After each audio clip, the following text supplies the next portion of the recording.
ProWrestlingTees.com/616entertainment is the only place to grab an official t-shirt for the channel. There's a million of them. Check them out. This video is also brought to you in part by the Patreon producers, without whom content like this would not be possible.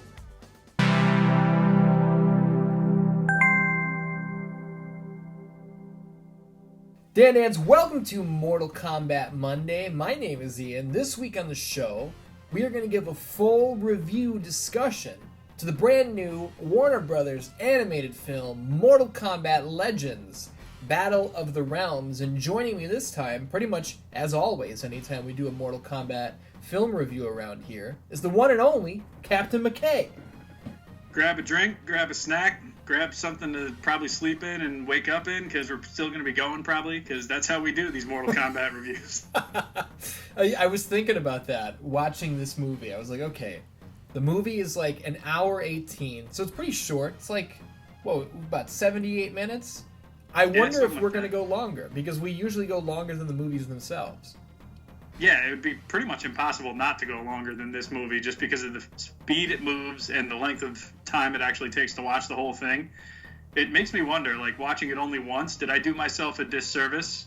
Like, I'm sure there had to be stuff I missed, but, you know, let's see if that's true, because I didn't watch any kind of real, like, feedback or reviews or any people's, like, impressions of this movie on YouTube or anything. I just watched it the one time yesterday, and let's see how it goes.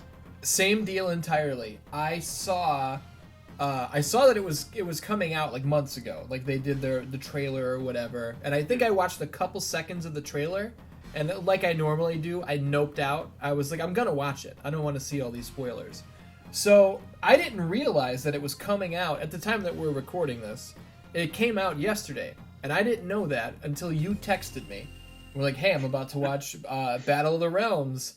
And you told me the whole rigmarole about how you got screwed over. And I was like, oh shit, it's out. I guess we should review that. So I don't know what anybody thinks about this movie other than what I think about it. I'm right there with you. I know I still don't know if I've quite put my thoughts together on this movie. There was one thing that I posted to Instagram, and it didn't give anything away, but I basically just said, like, this is by far the strangest Mortal Kombat property that I've ever seen, and we'll see if I still think that at the end, but right now I'm leaning towards yes. So we'll dive right into it. Just as soon as I say that, if you're listening to this right now, do me a favor real quick, open up another tab. Go to youtube.com/CaptainMcKay. Take two. I'm going to cut that out. No, leave it.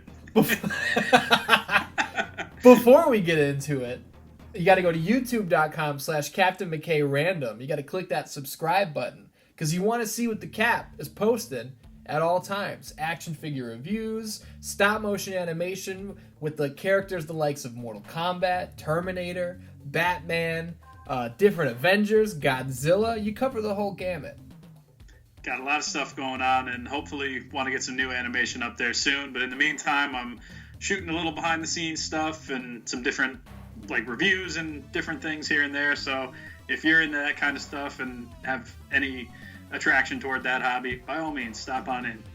I also want to throw a quick congrats at you, because I was watching your brand new review of the Super 7 Michelangelo Terminator Teenage Mutant Ninja Turtles figure, and at the end of that, the recommended was like, maybe you want to watch Cap's overview of what the best Ninja Turtles figures of all time are. That fucker's got like 250,000 views. What a sleeper. And you know what? Now the worst part is, since these Super 7 figures have come out, it's already outdated. So I'm like, I should have thought of that. Maybe it's a sequel in the works. I don't know. We'll see what happens. That's the thing. It's not outdated. It just needs a sequel. You got to follow it up. The money's in the sequel. Touch it up, yep. I want to jump into this without any further ado.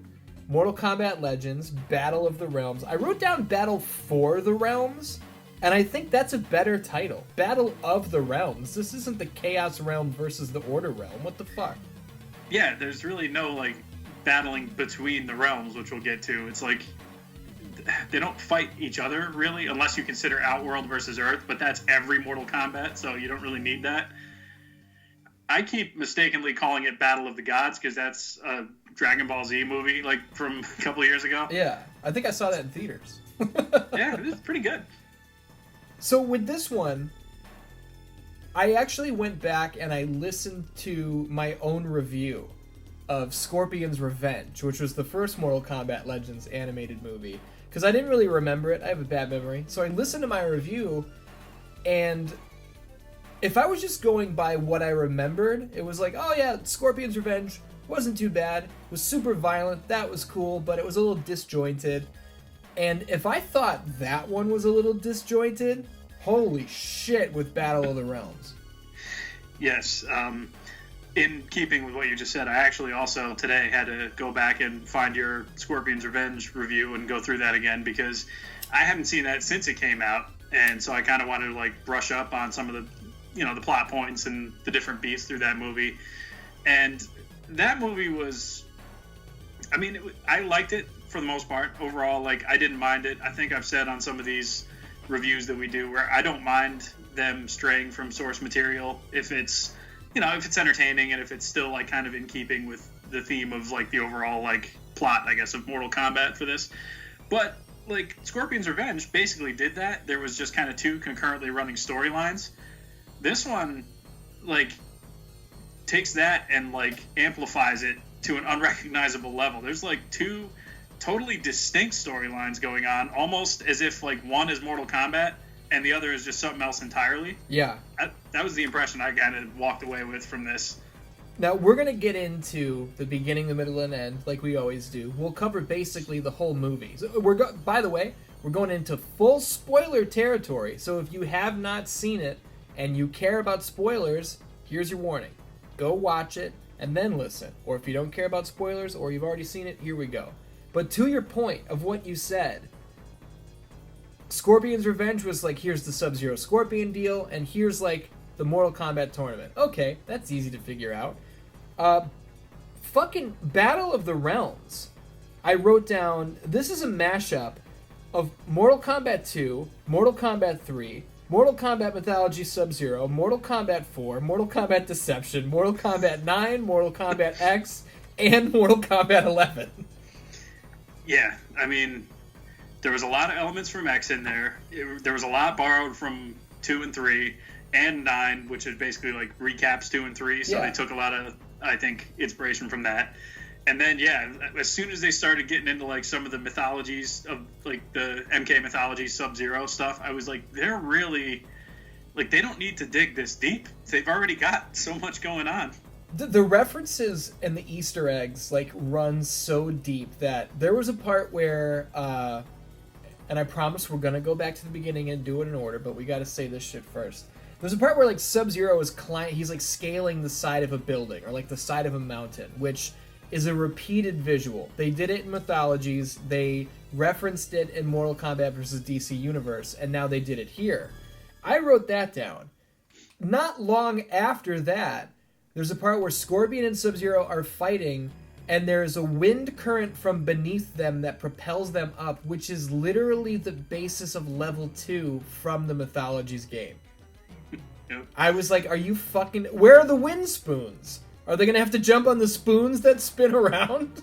That's probably the next movie. Goodness. Okay, well, there's another question I have. With everything they did here, I was like, did they only have a 2-movie contract? And they were like, fuck it, do it all! It would make sense, and I think we'll get to that later on, but that's one of the things that confused me about this, and I don't want to jump the gun and get right to the ending, but that's definitely something I want to come back to. Yeah. So let's take it from the top, because we've already covered too many weird things in the middle and almost the end. I gotta right off the bat, I popped for this Ultra Instinct Shaggy reference. Yeah, that's definitely something I didn't see coming, but I guess he's in the official like WB canon now. For the Dan-Dans who are unaware, like a year or two or however long it was ago, because time is strange and I can't keep track of it, There was a joke going around about Shaggy from Scooby-Doo, Ultra Instinct Shaggy, being DLC for Mortal Kombat, and then the joke became like, he can't be DLC because he's too powerful. It would be unfair. And so Ed Boon toyed with it, and he had fun with it, and they kind of just ignored it. It faded away. And now in the opening to this movie, we got Scorpion in front of like the WB Shield logo, and then it opens up and fucking Shaggy punches him in the face and his eyes start glowing green. That's great. Definitely, yeah, I got to tip my hat to that little acknowledgement. So how do we start off here? How would you describe this opening scene with the Tarkatans, which this is completely original, has nothing to do with any existing canon? Well, it's the Batman origin scene, except with Liu Kang and Tarkatans. 100%. Instead of, street crooks and Mr. and Mrs. Wayne. I was like, does Warner Brothers have like some contract where they have to kill somebody's parents every time? Like, we saw it with Scorpion in the last movie. Yep.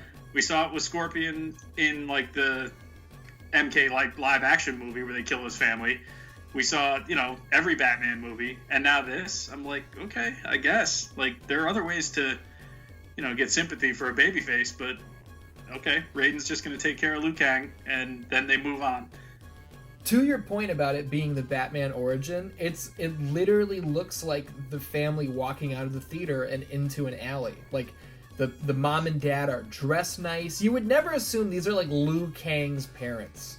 Like, it actually kind of made me think of the 2021 Mortal Kombat live action movie because it was so real life. It was just like a city alley, and I was like, what the and then the fucking Tarkatan soldiers show up with the blades on their arms, and I was like, this clash is so hard. Why do they insist on continuing to put the real world with Mortal Kombat? I just don't get it.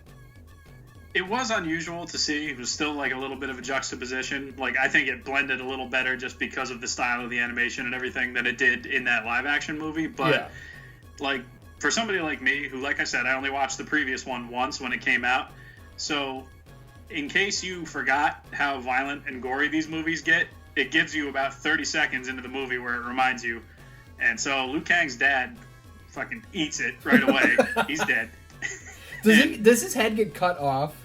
Yeah, he gets like impaled a bunch of times, and then his head like falls to the ground.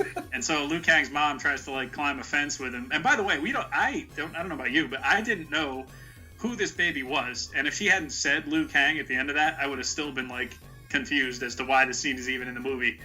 But she tries to get away. The Tarkatans kill her, and then Raiden shows up and basically just murders all the Tarkatans, blows up their heads. Fantastic display of Mortal Kombat, like, violence. Like, Raiden's doing all his awesome, like, electrical charge moves and bursting all their bodies apart and everything, and that was cool. I like that.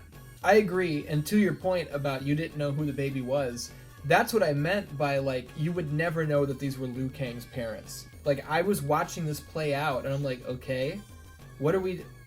I know it's not Batman, and that's, like, a joke that you made, too, but, like, it totally is the very same imagery. Yeah, until the name was said, I had no idea it was Liu Kang. And then I was kind of scratching my head, because I was like, this is not Liu Kang's origin story. And I understand that if you stick to the same old canon all the time, it will get old. But I don't know why they chose Tarkatans. I don't know why we're seeing baby Liu Kang. We saw adult Liu Kang kicking ass in the last movie. Like, it just... This felt like it was here as an excuse for the main event of this movie. Yes, that coupled with the fact that I think they might have been relying on the audience to know that, like, Shao Khan is in on the fact that Liu Kang is the chosen one, so he's sending Tarkatans to kill baby Liu Kang, like Terminator 2 style. Like, oh, that's maybe, sick. maybe that's what that's all about. Like, I don't know, because I don't remember exactly if Shao Kahn, like, knew about this myth of the chosen one. But it seemed like later, like the next scene, when Liu Kang shows up, somebody calls him the Chosen One. So, like, they're definitely clued up on Liu Kang being, like, this almost mythological figure of, like, their demise. I wrote down, because you said like maybe Shao Khan sent them back to like kill the baby. There's a part where after the Tarkatans kill Liu Kang's parents, one of them picks the baby up and is about to eat it. And so I wrote down, baby eating! Yeah, I forgot about that, but yeah. It's fucking crazy. And then my very next note is, that's Liu Kang with a big question mark.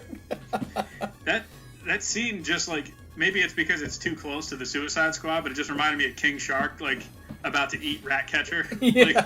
Like, stood there with his mouth wide open, just waiting for people to notice that he's about to do this. And while it comes up real quick, I do want to just give a tip of the cap to the new Suicide Squad. Very good movie. Had a great time with it. Yeah, I agree. I really enjoyed it. And as soon as you said King Shark, in my head I heard bird.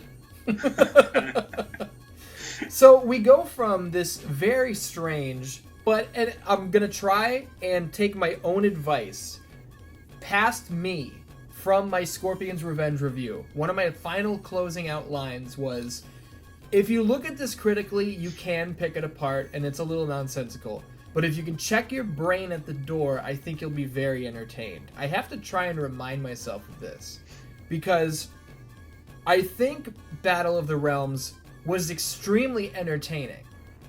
And I think we are going to pick it apart, because a lot of it really doesn't make any fucking sense. And some of the decisions they made don't make any sense. But I had a lot of fun watching this movie. Oh, yeah. I mean, I couldn't take my eyes off the screen for whatever the reason. If you did once, you'd have to start it over with how fast there was even a couple times where I didn't, and I still had to go back a few seconds and be like, what did I just miss? Like, one of the things I told somebody is, like, I thought Annihilation moved at a pace, but this one, like, nah, this one's got to beat. And there are definitely Annihilation references here, and, like, that's what's a little confusing, is, like, if you're a Mortal Kombat hardcore, some of the times that they stray and they just change things sticks out to you. So maybe this is more for casuals, but there are so many deep-seated Easter eggs that it's like, no, this is for hardcores. There's a part, and it's the same part with the upward wind gust where Scorpion and Sub-Zero are fighting, where Scorpion uses his spear deal to, like, propel himself up to a further bridge. And then, like, the chain and the fucking spike come up and they zip around and they go back into his hand. It's practically shot for shot taken from Annihilation. And that's a deep cut. Yeah, I didn't think about that, but that's definitely true now that I think about it. Which, like, actually, now that you mention, like, the audience is, like, I got to assume that this is for the hardcore fans who, I don't know if they're going to go for this or not, because a lot of hardcore purists of Mortal Kombat are, like, they want to see just the lore they know and the game stuff they know. So, like, they may be kind of alienated by this take. But on the other hand, this is definitely not for, like, fresh eyes to the Mortal Kombat franchise, because you've got, like, no less than 10 characters that you're meant to be following through this movie, and that's just going to confuse the hell out of people if you don't already have any kind of background knowledge, I guess, on who these guys are. That's very true. We have, at this point, Kung Lao is battling a bunch of Tarkatans who are in, like, invading some sort of temple or monastery or whatever of Kung Lao's people. And they break through the gate, and there's a big old monster, and then Jackson fucking Stryker show up, and it's a whole big deal. Tell me about this big old battle. Looks like, I'm assuming this is meant to be like the White Lotus, or whoever Kung Lao and his boys. I'm glad you remembered their name. That's why I just said his people, because their name was not coming to the front of my brain. Yeah, okay. So, you see, like, tons and tons of Outworld forces, like, approaching. Kung Lao is, holding them off, Kung Lao and his boys. The gate bursts down, and you get the big monster that starts flattening everybody. Jackson Stryker show up, like, in a tank and start firing back with, like, Jax has, like, cannons built into his arms. Like, his arms are basically, like, able to, like, turn into different weapons. Which is awesome. It is awesome. And it's, like, at first I was like, what kind of nonsense? And then I remembered, like, oh, wait, no, that's, like, in the games. He can just do all this stuff. So, fine, whatever. Meanwhile, apart from all this, you see, like, the Outworld, like, generals, I guess, like, the hierarchy. So you got, like, Katana, and Reiko and Kentaro and Jade and maybe one or two other people. But Johnny Cage just kind of like has been spying on them the whole time, and he basically pitches them like, hey, I'm here to negotiate surrender. And Katana basically is like, okay, so what are your terms? And Johnny Cage basically turns it around and says like, you guys surrender and you'll survive. And I was like, okay, that's pretty good. He had a really good line about Katana's leotard that I can't really remember now, but it was basically just like something about how she was looking real good and he could not help himself but mention that fact. Yeah. I think right at that point is where they're about to execute him, and suddenly people start getting shot in the head, and that's when we realize, oh, Sonya is actually like off to the side with a rifle. So Cage isn't alone. They start fighting, and that's when Raiden and Kang show up at the same time to like make the save. So now you've got your core team of good guys there facing off against basically like the Outworld generals. And I think at that point is when somebody's like, oh no, it's Raiden and the Chosen One. So Liu Kang is pretty well known among bad guy circles. Oh yeah, and Johnny Cage has another great line right there, where when Liu Kang is called the Chosen One, he's like, "Oh great, now I got second billing." Yeah, there's movie lingo. I like it. A little weird moment, and I guess I should just be used to it because he always talks. But something like hit me weird about Kentaro talking here, where it felt like very 90s animated series where like. It was just like generic monster voice. Like Johnny Cage says a little of that in this movie, I think. Yeah, and Johnny Cage says to Kentaro, "Listen, shithead." And I was like, he just called Kentaro a shithead right to his face. I did like that. Oh goodness gracious. My notes are kind of sparse, so I don't really have like the scene by scene breakdown. Why is the next thing I wrote down Scorpion Kratos? I think we get a flashback of like Scorpion having to unfortunately relive the death of his family, and he blames himself for it, which is kind of the Kratos backstory, where like the reason Kratos' skin is white is because those are the ashes of his burnt wife and child, and they're like stuck to his skin. So I think what I was saying is like, oh, I'm seeing a big parallel here between that, oh, I can't forgive myself, I'm cursed sort of thing. Yeah, it seems like that's the direction they went, because Scorpion is basically having like flashbacks or a nightmare or whatever it is about like his family's death, and then he's just never gonna let himself go over that. And what's insane from here is the Dan-Dans who are listening may have noticed we have not really established any sort of story up to this point. It's a lot of high spots that are going on in this movie. An extreme amount of violence. Sonya blows the head off of like 9 different soldiers and monsters. It's just boom, boom, boom, boom, boom.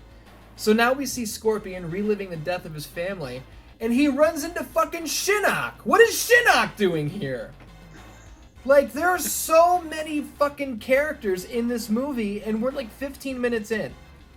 Oh, yeah. And I can't remember if at this point Shao Khan had arrived on the scene yet, or if he's coming soon. But he did, because in the prior scene, Raiden is there, and then Shao Khan shows up, and they come up with... That's the first piece of story we put together, right before Scorpion Shinnok, is Shao Khan pitches, one final tournament, if you win, we're gone forever. And Raiden goes for it. They go through the portal. Now Scorpion meets Shinnok, and it's like, holy fuck, okay. All the hero characters just can't believe that Raiden agreed to that, because they're like, how can you do that? Like, we just won the tournament, we should be good. And Raiden's like, well, we're obviously not good. Like, how long do you want to keep fighting? Like, you want this to go on to your children and your grandchildren, or do you want to just end this now once and for all? Basically, was the ultimatum he gave him. So he and Shao Kahn go and seek the Elder Gods' counsel, and I love when they get there, Shao Kahn's attitude towards them is amazing. Tell me about it. So Raiden is all, he's Raiden. He's very respectful of the Elder Gods, and he knows his place among them.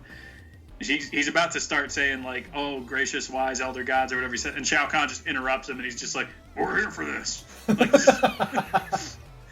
Shao Kahn just standing there, arms folded, like probably spitting on the floor or something. Like, he just does not care about these elder gods at all. And Raiden does tell him, like, hey, have more respect. These are the elder gods. And Shao Kahn's basically like, why? So I could be like spineless like you? Get out of here.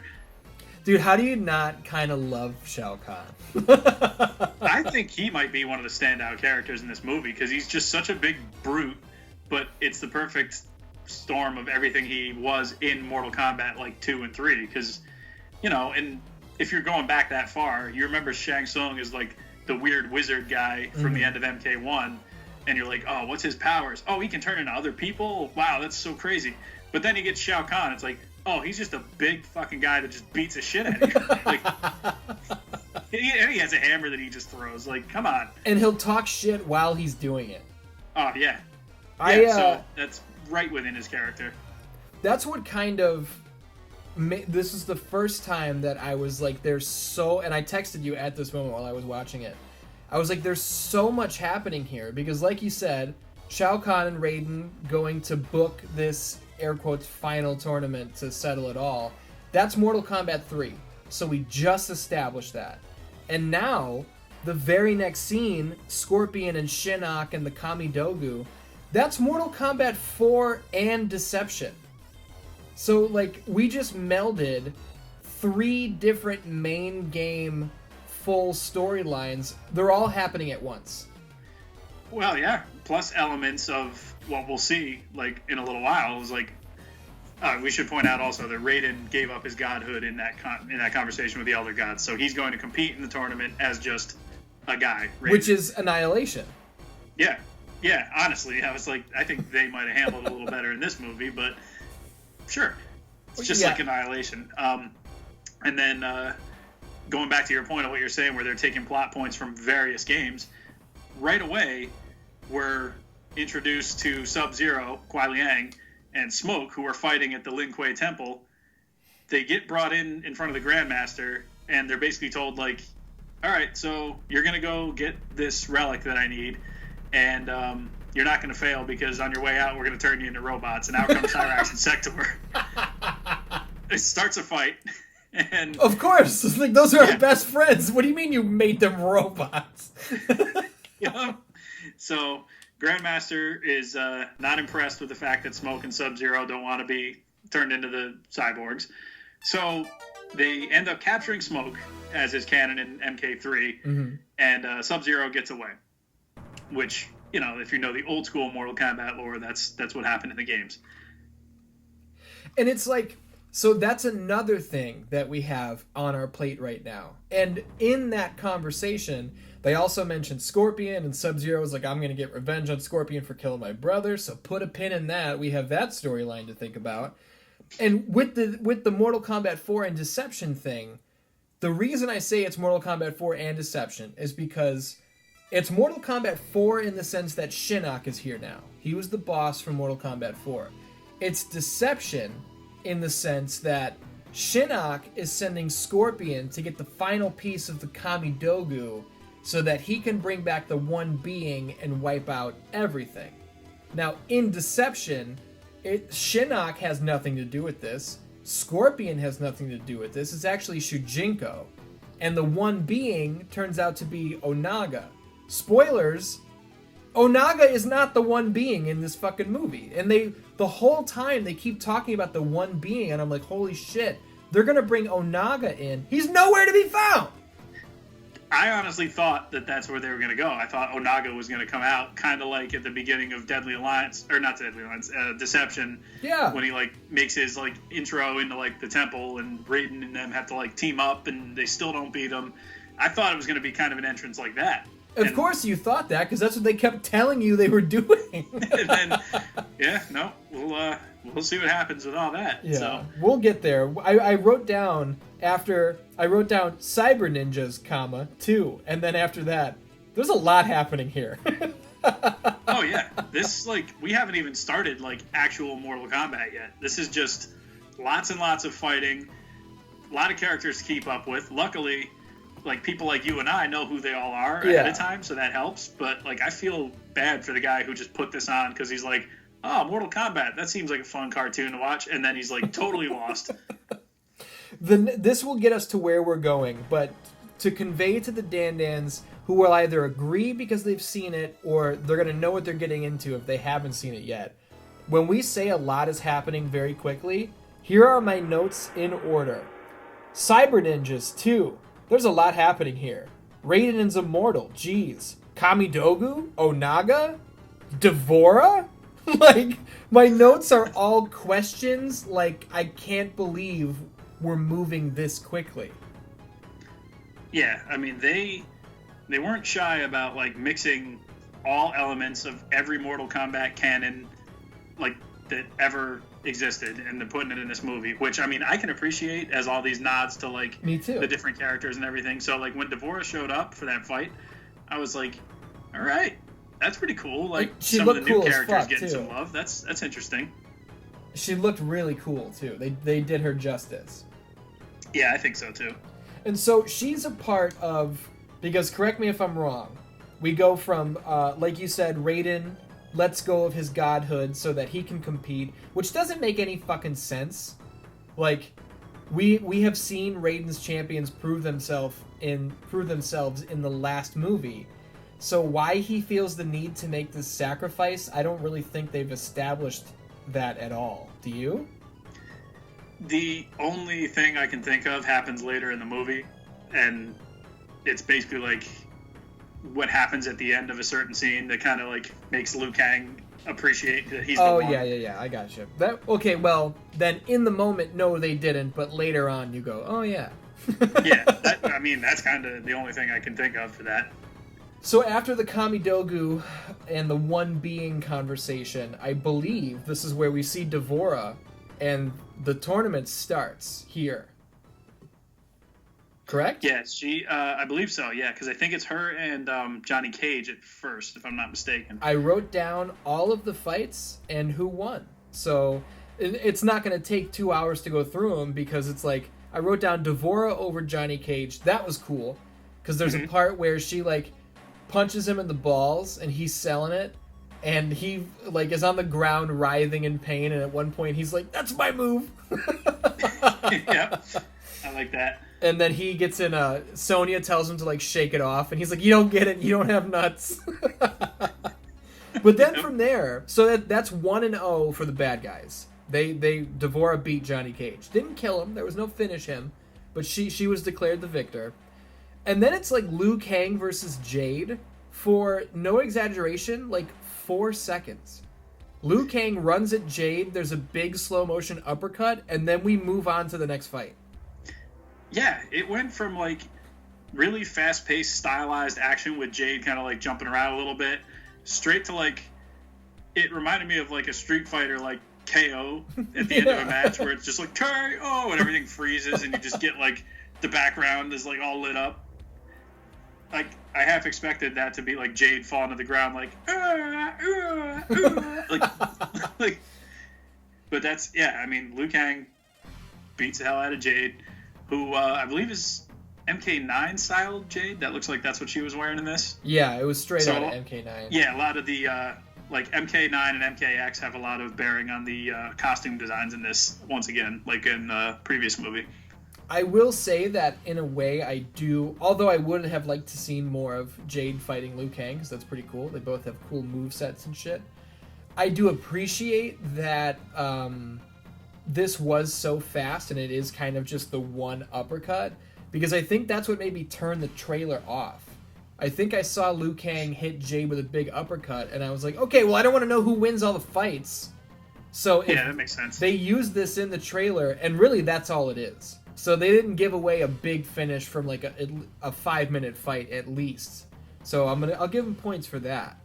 But then we move on, and that ties it up at 1-1. We move on to Stryker versus Baraka. Oh God, let me think. Baraka. I remember Stryker. He doesn't fare too well in this fight. He doesn't make it. No, that's later. Oh, okay. Stryker, I don't remember how, but he goes over Baraka. I think it was another really short one.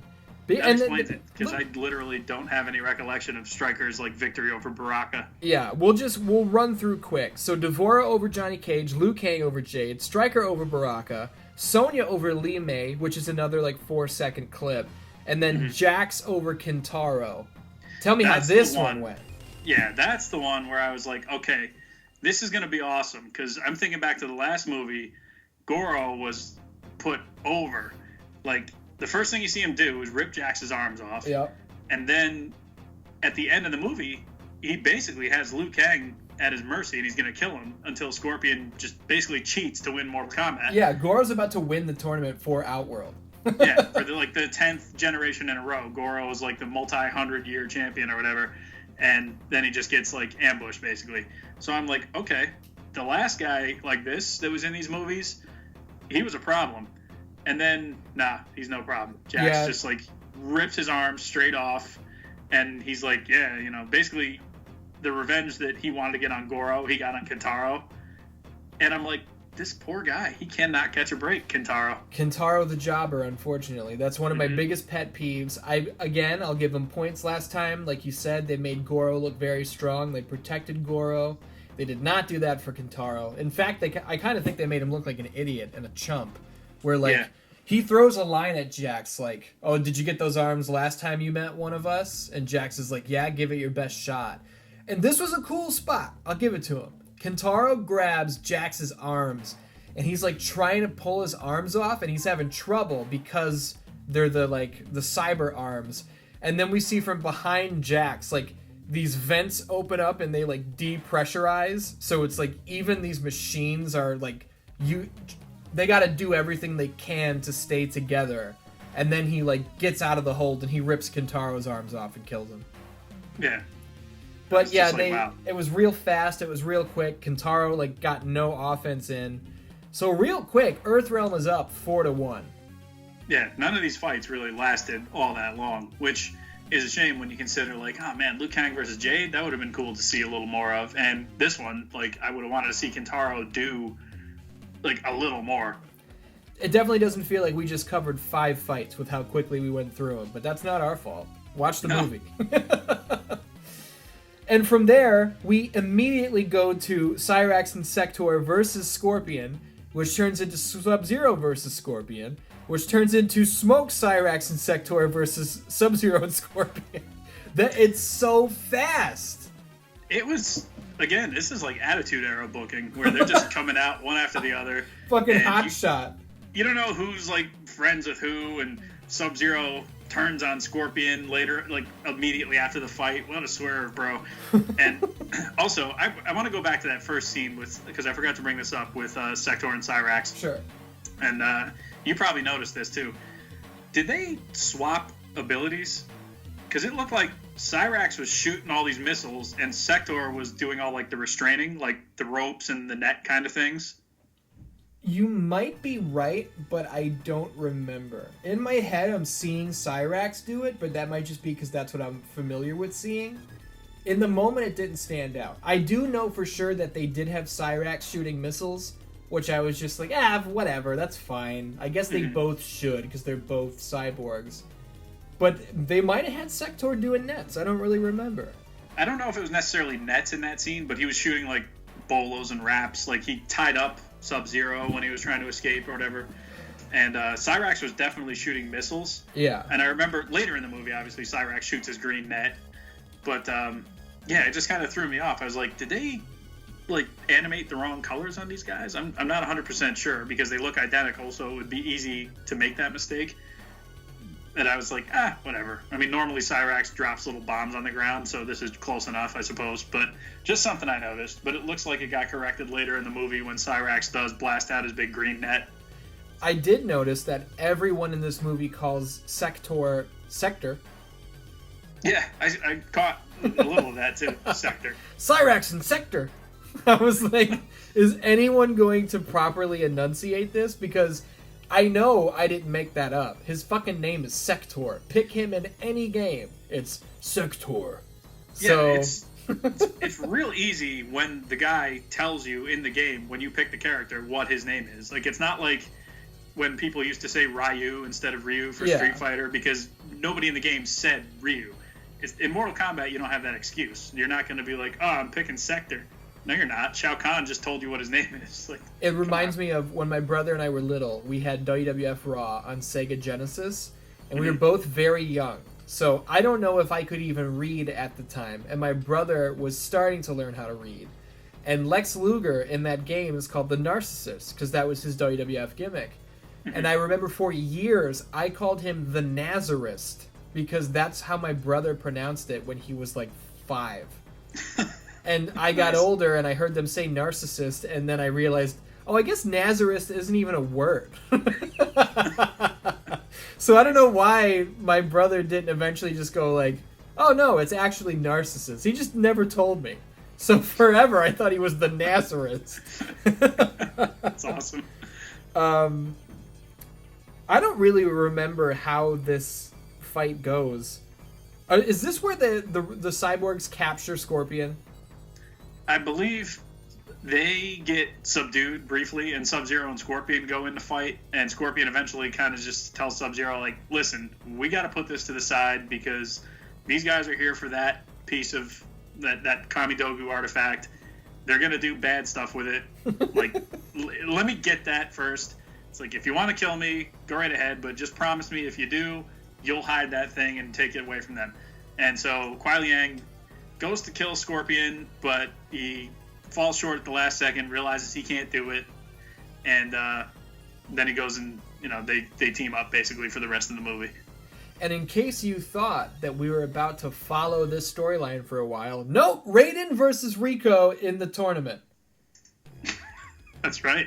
This is a pretty good fucking this fight. is pretty good, actually. Yeah, because remember, Raiden let go of his godhood so he could compete, and Raiden convinces Liu Kang everything's going to be fine. I realize I'm not immortal anymore, but how do you think you know what you know? I taught your elders what they know. Trust me, I got this.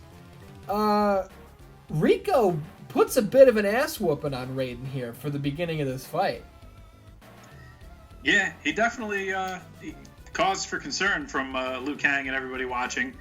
Liu Kang is like having trouble, obviously, watching Raiden, his like mentor, taking this beating.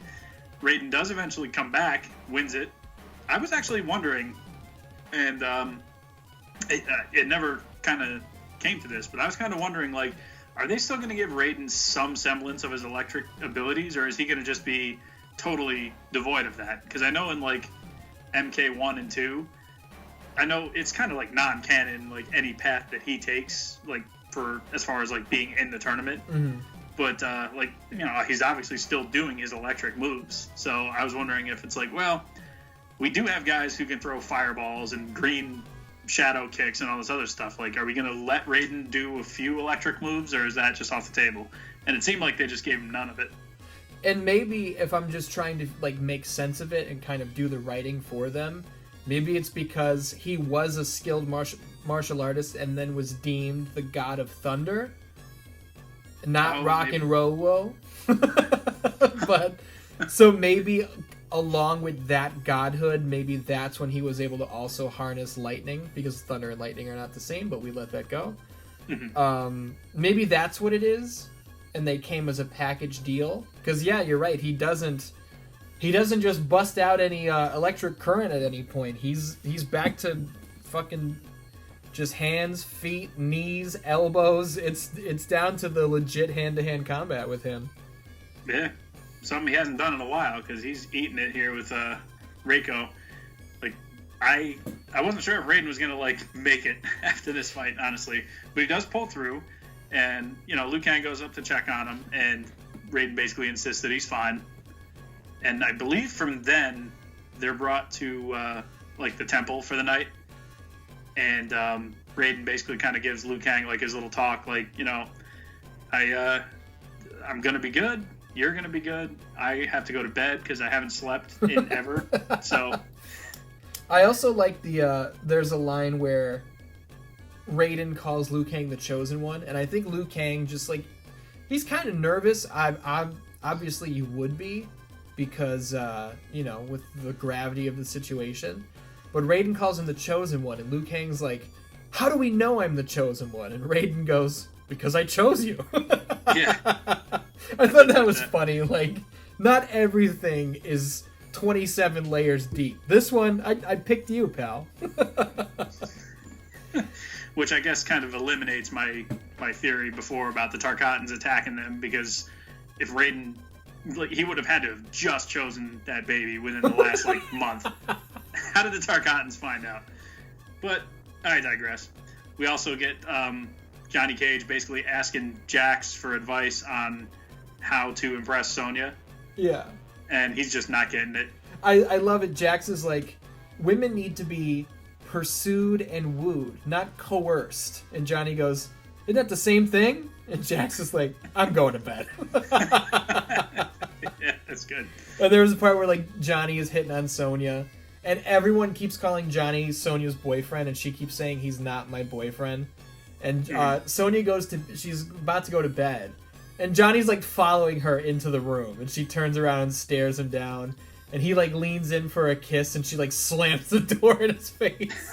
Although I do want to give them points. They did start to plant the seed earlier that she does care about him, because when Devora punched him in the balls, she does tell him shake it off, get up, but under her breath she is worried, and she's like, oh no. So she's her rough exterior, she's still playing the rough female character, but she already does kind of like this guy. She's just not showing it yet. I do appreciate that. That's some of the best development as far as the characters go. It's all kind of been centered around Johnny Cage and Sonya, in my opinion. Yeah, she doesn't want to let him know that she feels this way, but we, the audience, get to see okay, she's kind of softening him up a little bit. She knows she actually gives a shit about this guy, at least exactly insofar as she does not want to see him die on a in Shao Kahn's arena. Which is just already proving Jax right. She wants to be pursued and wooed, and every time Johnny tries to coerce her, she slams the door. Yeah. Now, in case you thought we were going to stick with these guys for too long, nope, we're back to the cyborgs. This is where the upward wind fight takes place with the Mortal Kombat Annihilation, Scorpion swing going on. This is a pretty cool fight. I like how they're playing with the wind. I like some of the crazy shit they were doing. I'm going to be honest, I was totally expecting that really cool backflip and front flip kick stomp from Annihilation. I was like, they're totally going to steal that spot. And they didn't do it, but I thought they were going to. I mean, choreographed stunt work like that belongs in only the finest of movies. So 100%. It's an Annihilation exclusive, baby. Oh, we still have to review Annihilation, don't we? Yeah, I mean, this is kind of our little bonus, I guess, because we did plan, loosely plan. We don't have a schedule or a date or anything yet, but we definitely got to get back around to Annihilation at some point, because for me, any excuse to watch Annihilation and then talk about it, I'm 100% on board. It's funny that you say that, because on the most recent episode of the 616 Entertainment Podcast, Artist and I were talking about what movies have you seen the most, and I threw out Nightmare Before Christmas, an American movie. Dude, Mortal Kombat Annihilation's on the list. I'm sorry. Yeah. But I've seen that movie 40 times, no doubt. Man, it's got to be. It's at least in the 20s for me, definitely. Lifetime. I don't remember how this fucking Mythologies-esque fight closes. What are our big spots here? What happens? I think I may have jumped the gun earlier with Scorpion and Sub-Zero kind of coming to terms with a truce. Was it here? I think it was here, yeah. They pursue, because, again, the cyborgs, start flying up after him, and they get, they get kind of, subdued once again. And then Scorpion pretty much goes for the Kami-Dogu at that point, I believe. You're right. And there's a cool spot where, the cyborgs are flying up, and Sub-Zero and Scorpion are, breaking pieces of the bridges, and as they're falling, they're, knocking the cyborgs out of the sky. That was pretty sweet. Yeah, that was cool. I was like, first of all, I was like, well, how did they get all the way down there? Weren't they outside? But now they're going back down there. I'm like, whatever, they're cyborgs. They'll be all right. This whole thing is kind of making me realize, and it's not like I didn't know this before, but I think Mortal Kombat, if you're going to do movies and like shows and shit, just animate it. Because I can only imagine if they tried to do this, like, cyborg flying through this wind tunnel thing and the falling debris. When I'm picturing it in the 2021 movie, it looks like shit. Just stick to the animation. Like, there's so much more freedom and creativity, and you don't have to spend as much money, and you know what I mean? It seems like it does work. I mean, the plot of this movie is all over the place and very silly, but that's... It's not the fault of the animation, because for the most part, I think the animation is very well done. I agree. So stick... If I'm not mistaken, it's around this time where, like, they're about to get the Kami Dogu, and then the cyborgs, like, basically get the upper hand. They strap, like, Cyrax, like, nets Scorpion to the wall, Sub-Zero is subdued, and they take off with the Kami Dogu. And in case you thought we were going to stick with these characters too long, it's now time for Sonia versus Devora. She's coming in to get her, fighting for the honor of her not boyfriend. Yes, Sonia wins. Nice little callback at the end of the fight, by the way. But yeah, Sonia, this fight, I like this one, actually. I don't remember, like, tons of the specific details, but I remember they gave this one a little more time than the round one, like, qualifier fights. Indeed, they did. Go ahead. No, I'm agreeing. I'm saying they definitely did. Oh yeah. So like these next few fights, like they actually like paid attention to like some of the moves started like really looking like more of the recent MK games here. Like so you see like a lot of the X-ray stuff starting to happen here with like bones shattering and breaking and I'm trying to remember. I think Sonya does like her headlock, her head scissor like takedown to Devora. Definitely. Yeah. There were several moments where I was like, oh, dude, that's straight out of Mortal Kombat X, for sure. Really good. I like that one. And then at the end of the fight, she kind of like leans over to Devora and she's like, he's not my boyfriend. I was like, got her. Driving it home again. Mm-hmm. So we go from and at this point, Earthrealm is up 6-1. But now it's time for Shao Khan going up against Jax. Right? I think that's what I have. I have Shao Kahn over Jax. I don't remember anything about this. It doesn't last long. Jax basically like goes in confident because he just beat Kentaro. I don't think he realizes what little of a feat that actually is. Yeah, right. He goes and starts trying to like fight Shao Kahn, and he basically just gets his ass whooped very quickly. It doesn't seem to have much of a lasting impact because not long after you see Jax kind of like up walking around like he's fine. Yeah, so it's a victory, no kill, but it's a tournament victory. Mm-hmm. And from there we go, we have another spree of fights here. Stryker versus Shang Tsung, and I think this finish to this fight is the coolest part of the movie. Oh yeah, definitely. This, like, any excuse to put Shang Tsung over, I'm totally cool with. I agree. Especially against fucking Stryker, who I will go on record right now. He's the worst character in the original MK, like Ultimate MK era, like the first 3 games where all the classic characters come from. Stryker is like bottom for me. This fight started and I was like, I wonder what they're gonna do here, because Shang Tsung is no longer, he's not our main villain, so if he suffers a loss, it's not that big of a deal. Stryker they just introduced, so they might want to make Stryker look good. I was like playing with the booking in my head, and it didn't take long for Shang Tsung to pull some fuckery, and he transforms into Stryker. And so Stryker and Jax and Sonya, everybody's watching, they're like, oh shit, because now it's Stryker versus Stryker. I quickly, maybe it's a reference to Test Your Sight from Mortal Kombat Deadly Alliance or whatever the hell, which one it was. I quickly lost track of which one was which, but the one doing the crazier moves and actually landing, it was pretty clear that was Shang Tsung. Yeah. But then Shang Tsung he like turns into this green mist and goes inside Stryker. And like Stryker's own hand starts going against him, and it's like reaching for his face. And so he reaches out with his other hand and he grabs his wrist and he's trying to keep this possessed hand away from him. And while he's fighting this hand away, he doesn't realize that his feet are backing him up. He impales himself on a spike. And it's like, holy shit. And then his eyes turn green, probably as Shang Tsung's influence is like getting stronger and stronger. The hand grips the top of his own head. We start to see the skin on his neck and his throat starts to stretch and he pulls his own fucking head off. And then Shang Tsung like warps out of his body. That is so fucking cool. Yeah, I mean, that to me I think was like definitely one of the highlights of any of these fight scenes. Just, well, besides the fact that it's just Stryker meeting his end, but it's also like, it starts off, I was like, what is this, like fucking Evil Dead 2? He's gonna fight his own hand? Yeah, like, 100%. And then I'm like, wait, okay, hang on. He just impaled himself.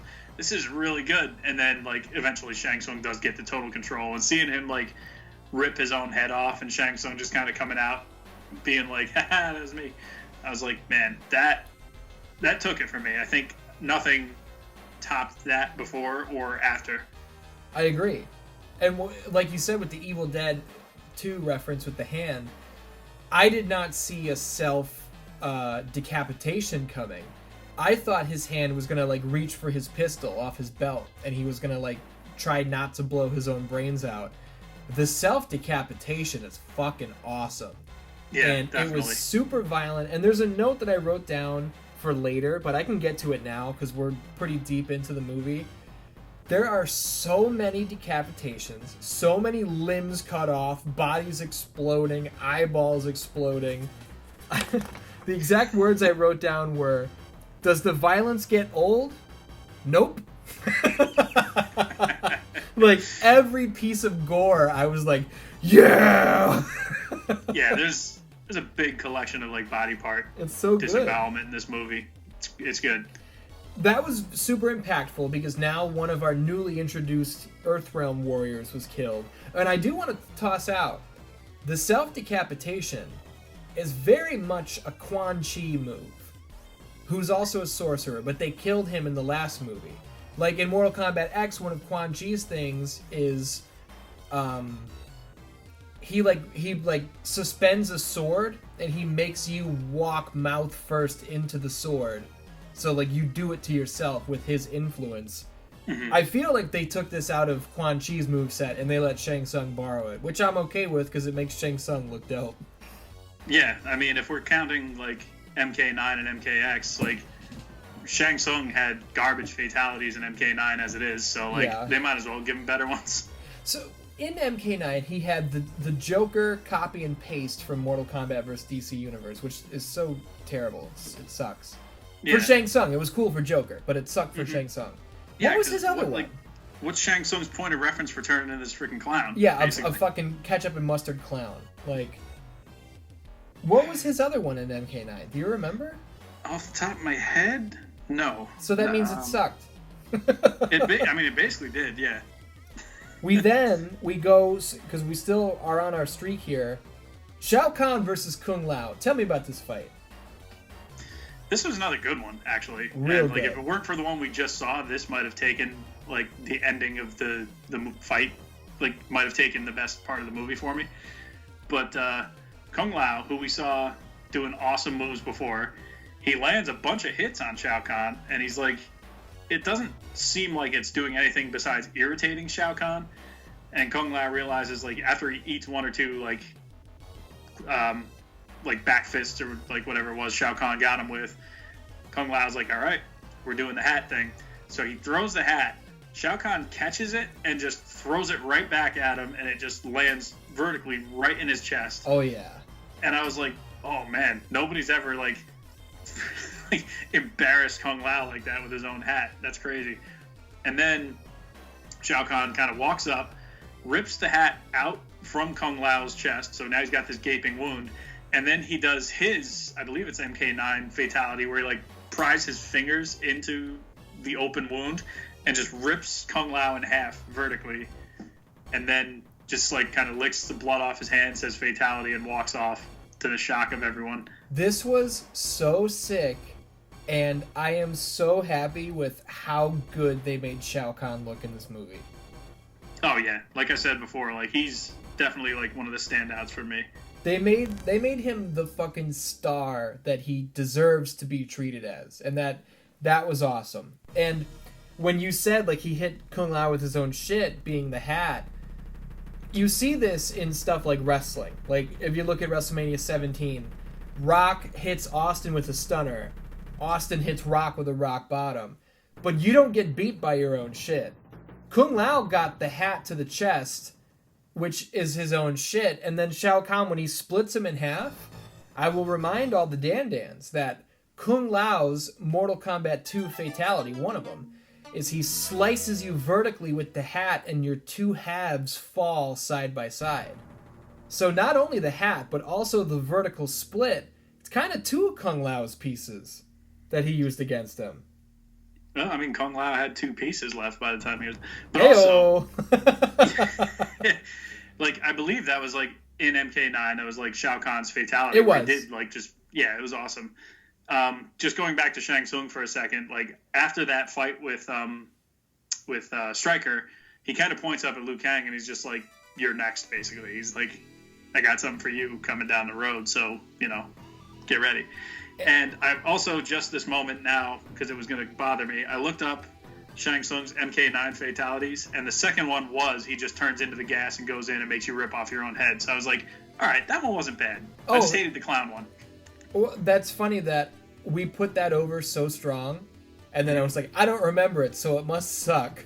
But it was no. That, and I just forgot. How many comments have come through in the last 5 minutes calling me out for that? Yep, get ready.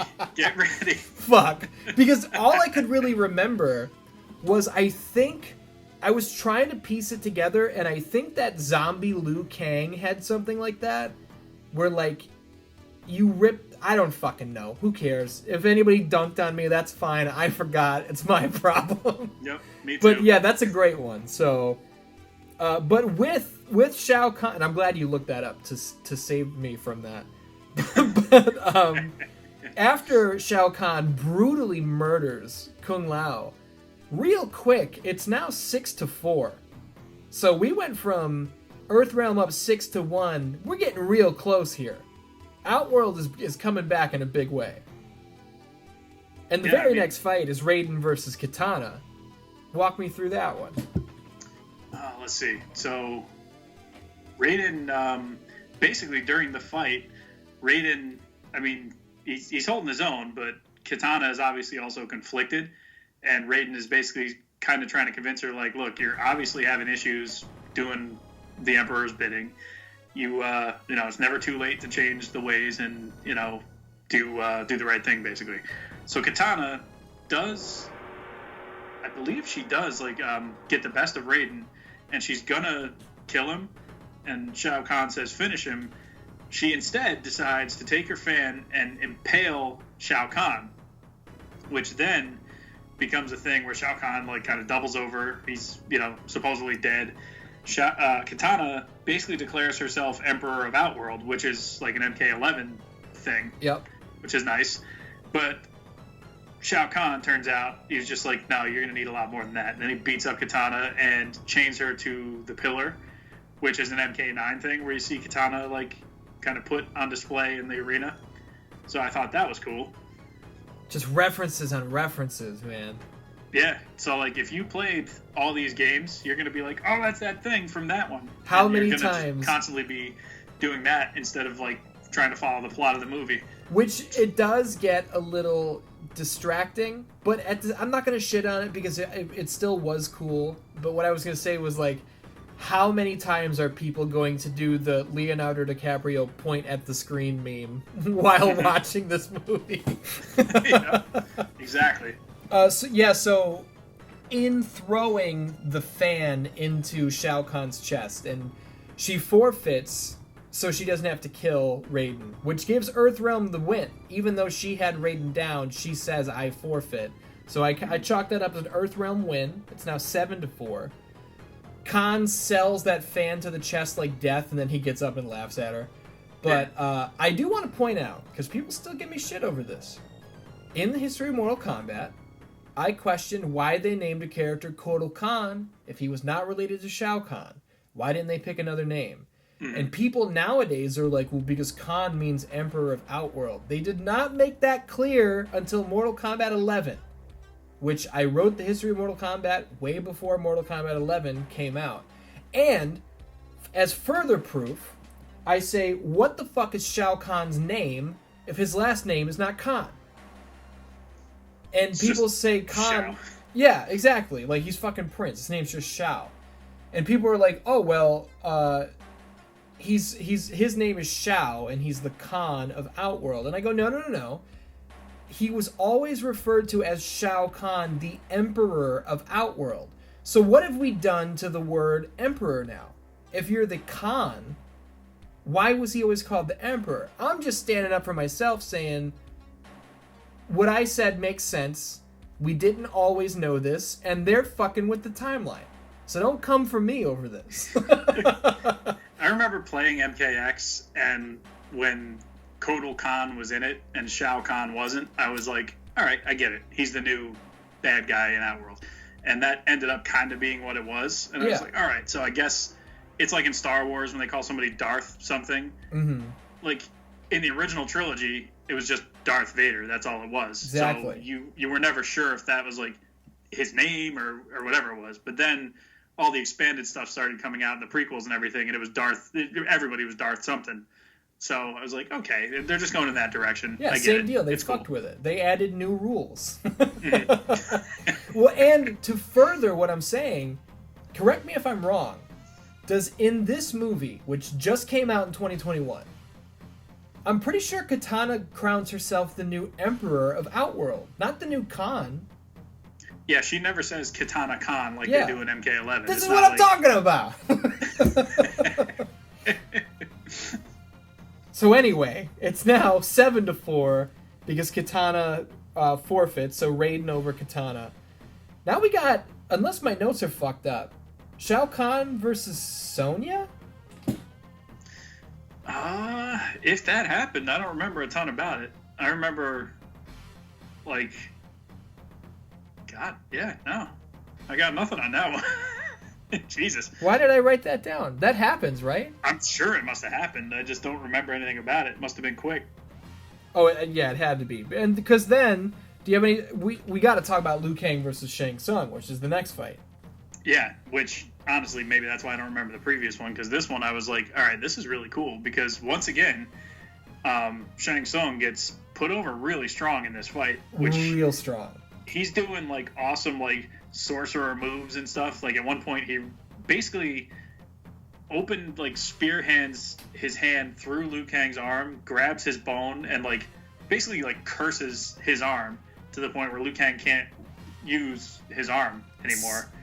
I was like, oh my god, like, that's awesome. So, like, the rest of this scene, and even further past that, Liu Kang just does not have a left arm that he can use. Yeah, he's fucked. And, like, you can see the curse in his arm. It's, like, red and black and ravaged. Mm-hmm. I'm glad you brought it up, because that's the second, or maybe tied for first, coolest part of the movie, along with the Shang Tsung fatality over Stryker.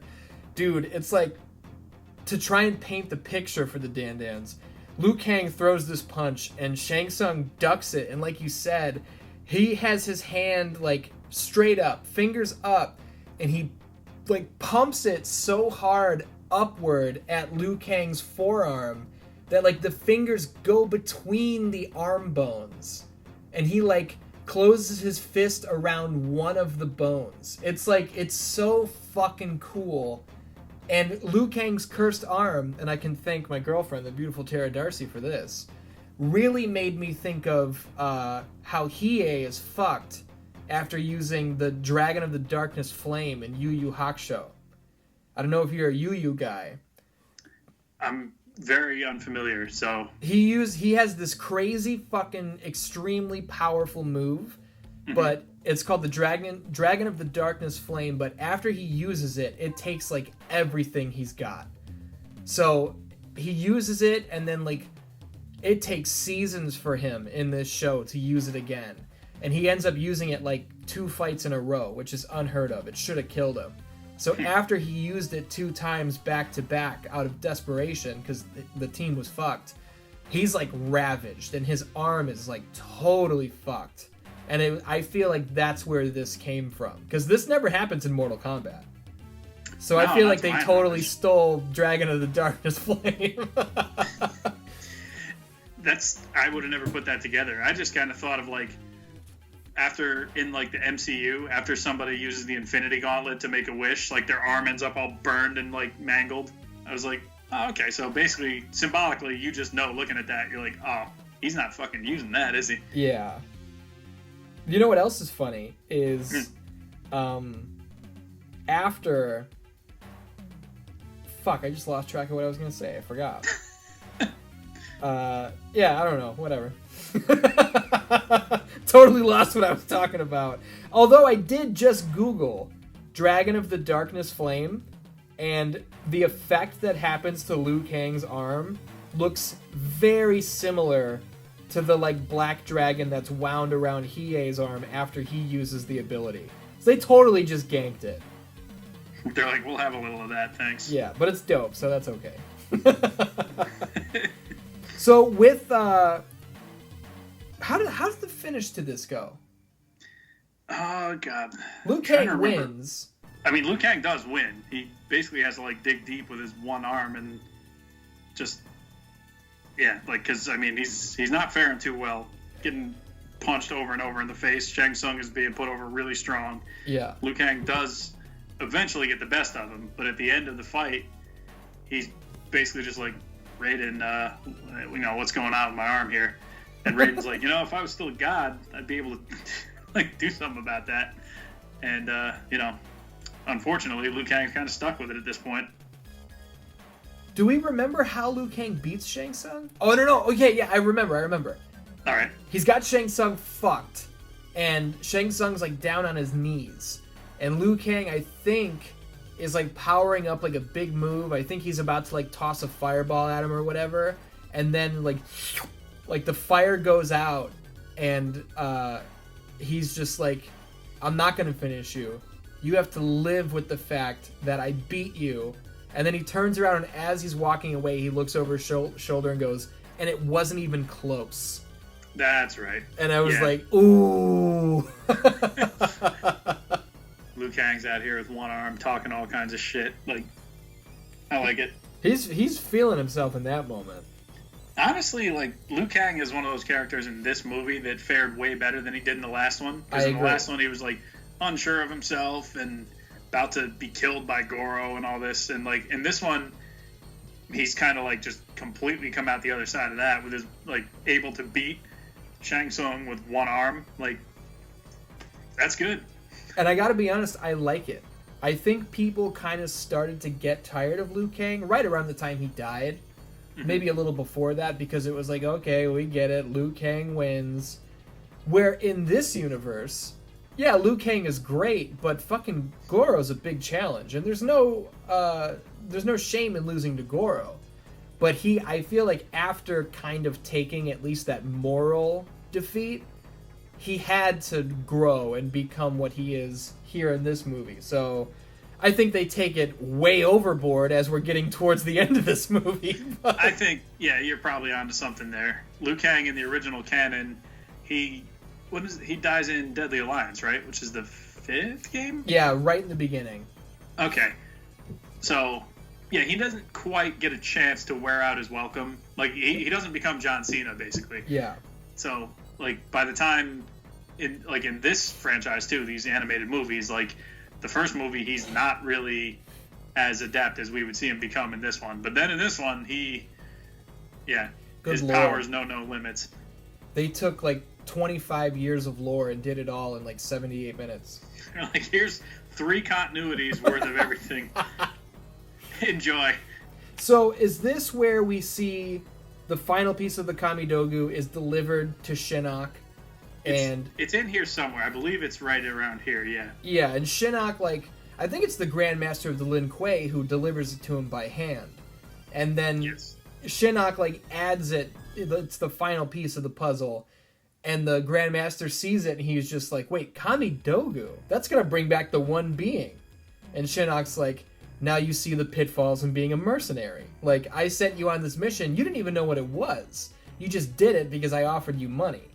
Yeah. So he kind of, like, totally tricked him, and the Lin Kuei guy fell into this trap. And that's when, I think it's a really cool moment, where Shinnok's like, but don't worry, you'll be paid in full. And so this, like, black fog starts to close in of him, like, summoning his demons and shit. And we see through, like, one of the cyborg's eyes, and they're, like, trying to lock on what's in the fog, and there's nothing there. Because they haven't, like, materialized yet. And then they materialize instantly and start to raise hell. But I love that image of trying to find something, and there's nothing there. Yeah, like, they know there should be something there, but there just isn't. I also like the line where the Grandmaster basically is just like, he figures out that he's dealing with Shinnok, and he's just like, oh wait, you're the mad god. And Shinnok's like, yeah, they're gonna see how mad I am, or whatever he says, like, when he's trying to, like, bring back the one being. That was good. That's a great line, and they even say something earlier, I don't remember who's talking to who, but they're talking about why Shinnok would want to bring the one being back, because that means destruction of everything. He's not even going to be in charge. Everything will be gone. And whoever else it is just like, now you know why they call him the Mad God. It's like, he doesn't give a shit. As long as everyone else suffers, then he's fine. Even if he suffers too. It's like, I know I just brought up MCU, but it's like Avengers all over again with Thanos, where everybody on the internet wanted to make a video about, like, how, oh, his plan's stupid. Why wouldn't he just use the reality gem to make more food and more resources? I'm like, because he's the Mad Titan. Yeah, exactly. He sees the equation as, like, too much life, too little resources. Any sensible person would be like, let's get more resources. But he doesn't care. He just wants to balance it. He's like, why don't I just eliminate the life to match the resources? And there's going to be no convincing him of, like, otherwise. So it's like, these bad guys aren't meant to be, like, you know, rational. Yeah, exactly. Thanos is not the sensible Titan. He's the Mad Titan. I think from here, we go back to the tournament. Yeah, we keep flip-flopping this much. And now it's time for Shao Khan versus Raiden. Right? I believe so, yeah. So we see Raiden and Shao Khan squaring up. And this actually is where, like, Raiden showcased some of his ability, which I was like, wow, okay, so they did actually give him a few of his moves. So he starts off with his, like, torpedo attack. He yells his gibberish and, like, puts Shao Kahn into the wall, basically. Real quick, I want to throw in that, like, in the game, it's always long and drawn out, like, "Dawa-dawa!" or, like, something really long. I feel like the gibberish in this movie was like, "Hudaba!" Like, it was so fast. I would love to, like, slow that down and reverse it and see if they, like, hid a little something in there, because I bet they did. Oh, but they instead of, yeah, like, a "Wada-wada!" I was like, "Shoot it!" So yeah, Raiden sticks Shao Kahn into the wall. Where do we go from there? It's actually pretty competitive for a short while. It looks like Raiden actually stands a chance until Shao Kahn eventually catches the upper hand and starts, like, forming his, like, his green, like, energy spear things. Oh yeah. You know, those goddamn things he spams in every game. He throws it, impales Raiden. That's not enough. He throws another one, impales Raiden again, much to the horror of, like, Liu Kang and everybody watching. He gets him with another one, and then finally, I believe he even gets him with a fourth one. And they all, you know, dissipate because they're all just basically, like, psychic energy or whatever they are.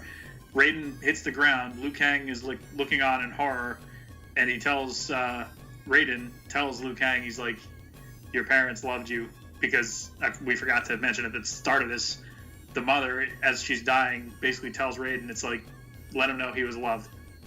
So Raiden delivers that message, and then just his head gets stepped on or whatever happens to him. He just dies. I think Khan, because he's like holding one of his arms to, like, prop up his neck, and then he, like, stomps on his neck, and we, like, hear it break.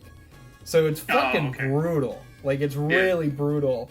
And then Shao Kahn starts to celebrate, and he says, like, I have won, we have won, as in, like, Outworld. He goes, it is over, I have won! And I just have in my notes, okay, pal, well, Outworld's win-loss record right now is 6-8.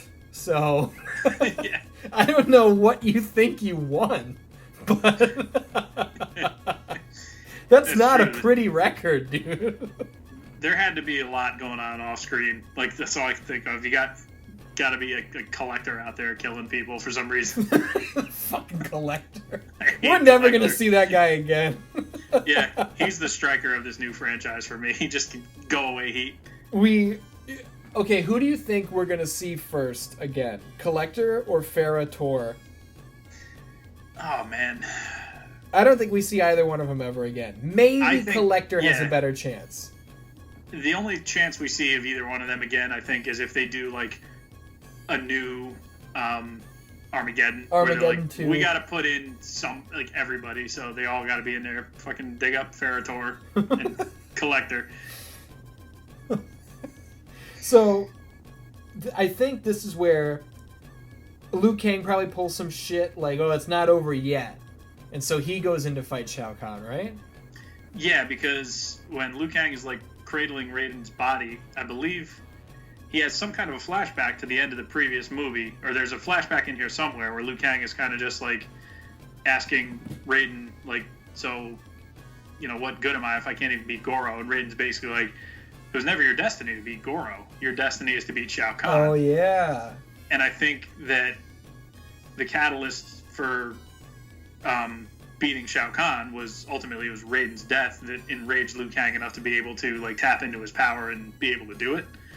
Which I think Raiden knew when he became mortal. He was basically being the Obi-Wan and, like, sacrificing himself so that, you know, the younger hero could ultimately beat the big bad guy. Yeah. So this fight starts happening. Liu Kang, admittedly, putting a pretty solid ass whooping on Shao Kahn with one arm. Yeah, big time. And he eventually reaches a point. I don't remember specifically what happens, but he eventually, like, taps into his, like, inner, like, fire power, heals up his cursed arm, and starts being able to, like, throw his fireballs and stuff. Which is funny, I did not know that Liu Kang could only throw his fireballs with his left hand. Yeah. I mean, maybe he just didn't, you know, have any fire abilities until that moment. Who knows? I don't remember if he did any fire stuff previously.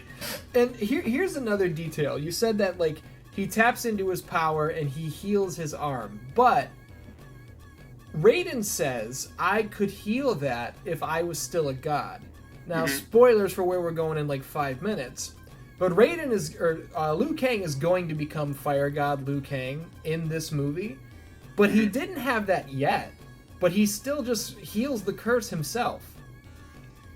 That's He a was little just weird. like demi-fire god Liu Kang, or he's just like, he's awakening it. I don't Fire know. Bro Liu Kang. Yeah, Fire Bro Liu Kang. I say he's awakening it because this fight is just Dragon Ball Z. Like, Yeah, big time. they're in the air kicking each other, and, like, Liu Kang, like, kicks Shao Kahn up into the air with a bicycle kick, and then he, like, propels himself to where Shao Kahn is going to be and kicks him back down. Hundreds of Hits feet in the arena. air. Hundreds of feet in the air, yeah, also. Like, this is... It really is just Dragon Ball Z, like, this fight. So now we've got Dragon Ball love and Yu Yu Hakusho love in this. Yeah, WB's big fans of everything. Both through Liu Kang. Yeah. How does Liu Kang beat Shao Kahn? I don't remember. Doesn't he, like, he God. does the big sky high, like, move and the kick down, and then when Khan, oh yeah, Khan, like, falls from hundreds of feet and hits the ground super hard that he, like, breaks the ground around him. And then I think Jax is like, that son of a bitch, and Johnny Cage is like, holy shit, he did it. Yeah. Which is fantastic. So that puts Earthrealm up 9-6. And if we are to assume that this was a 15-fight tournament, that concludes it. 9-6, Earthrealm wins. Liu Kang beats Shao Kahn. Now, how the fuck do we get back to Cyrax and Sektor here? I think it just kind of goes to... It just cuts. It comes back, yeah. Shinnok is there making the Kami Dogu, like, into its whole form. Cyrax and Sektor and Smoke are getting ripped apart by these demon guys. The Grandmaster of the Lin Kuei just gets jobbed out real quick. Scorpion and Sub-Zero do show up, but it's too little too late, as they basically witness... is this basically corrupt Shinnok from the end of MKX, but just giant? Yeah, that's 100% what it is. So, okay. They've been talking about, and I touched on this earlier, the fucking one being. We know from 2004 that the one being is Onaga. He's like a 14 foot tall dragon guy looking fucking thing.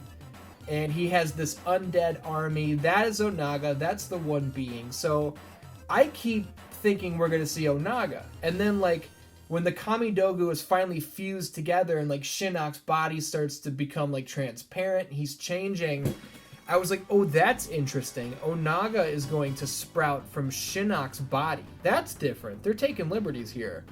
They took way more liberties because it's not Onaga at all. It's just Mortal Kombat X Shinnok, and he's like 400 feet tall. What the fuck is going on here? So, like, my memory of, was it Deception with the one being and everything, like, I thought that nothing had anything to do with the one being with the Kamidogu, because I basically thought when you figured out it was Onaga, he was just basically lying to you. Like, the one being was always out of reach, but it was just Onaga was, like, posing as the one being to be able to be reborn or whatever. I don't know. You might be right. For whatever reason in my head, I have it that Onaga, like, I could totally be remembering wrong. I'm playing through Deception's Conquest mode, so I'm going to be reminded. But I felt like he was trying to sell Shujinko that the one being was a good thing. But actually, I'm the one being, you dumb idiot. But I could be wrong. Yeah, I kind of was... It's been 15 years. Too. Like, he was trying to make it seem like, oh, the one being, yeah, this is great. But then he's like, just kidding. I'm not really the one being at all. I'm just a big fucking dragon. It's one of them. Yeah. Either way, it's none of them in this. That's true. Because you get Corrupt Shinnok showing up. Now, at the end of the tournament in Outworld, all of the Elder Gods show up, and they're like, yeah, you know, we've heard of you, Liu Kang. Raiden spoke highly of you, and you're the chosen one for a reason, and you're going to take all our power, but we hope it's enough. And Liu Kang is like, oh, God, like, what do you mean, we hope it's enough? And at this point, we get what we assume is the cliffhanger for the next movie, where it's going to be corrupt Shinnok versus Fire God Liu Kang. And then the movie's like, nah, just kidding. You're getting it now. Here you go. Fucking Mortal Kombat doesn't end with Shao Khan losing. It's so... Yeah, we go right into it. And, like, Fire God Liu Kang, he doesn't look like what he looks like in Mortal Kombat 11 with the black and blue pants, the white hair, the dragon tattoo. He's just like a man that's made of fire. He just looks like if Liu Kang turned into the Human Torch, basically. Exactly. Like, that's pretty much it. So then you might think, how is this 5'10" fire man gonna fight 400 foot tall, one being corrupted Shinnok? Well, he doesn't. Liu Kang turns into like a 400 foot dragon, and this movie becomes a kaiju movie. Yeah. What the fuck? It's my animality. I have in my notes at this point are when all of this crazy shit is happening. That's where I wrote, were they only contracted for 2 movies or something? And then Fire God already. Wait, so not Onaga? And then ... dragon. Yeah, so that going back to like what I said before is like when you first brought that up, I'm like, they seem like they had the perfect cliffhanger at the end to introduce like the plot of the next movie, which is going to be like the realms merging together and all of it being destroyed by the one being, aka Shinnok, like all this stuff. And I was honestly shocked when they're like, no, we're just doing this right now. It's like, oh, okay. So, I mean, not only was I like amazed at the fact that this movie got through as much as it did and still had more to offer at this point, but it left me wondering, like, after the movie, I was like, so where do you even go from here? But maybe they do only do 2. I mean, what the fuck else are they gonna do?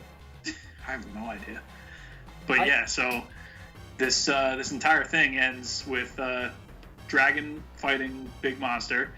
You do see Johnny Cage and Sonya teaming up a lot, and Sonya does get injured by a big monster, and Johnny Cage basically like goes to her rescue, and they share a nice little moment. Johnny Cage says he loves her. She says no shit and puts his hand on a grenade on her wrist, or on her waist. And so he chucks it at the freaking monster that just like stabbed her. And like she does like the little kiss at him, which is like, oh cool, that's how they're factored in a little kiss of death there. Yeah. And you see like when she does that, she has the pin from the grenade around her finger. And so this guy's got this live grenade in his mouth. You see the thing drop out and then he blows up. I'm like, nice. Real good. Mm-hmm. I Googled, just to be sure that I'm not crazy, I Googled, is Onaga the one being? And according to the wiki, it says Onaga, in his unseen Mortal Kombat Deception ending, becomes the one being after combining all the Kamidogu and slaying the last of the Elder Gods. So, okay. I'm kind of combining how he came to be with what his goal was. So Gotcha. That's kind of my fault. But it's been 15 fucking years. So anybody who's dunking on me in the comments again, I watched this movie that we're talking about right now 6 hours ago, and I'm struggling a little bit. So how do you feel about this fucking kaiju battle we have here? Did they lose you here, or are you still on board? I mean, I had just been through so much.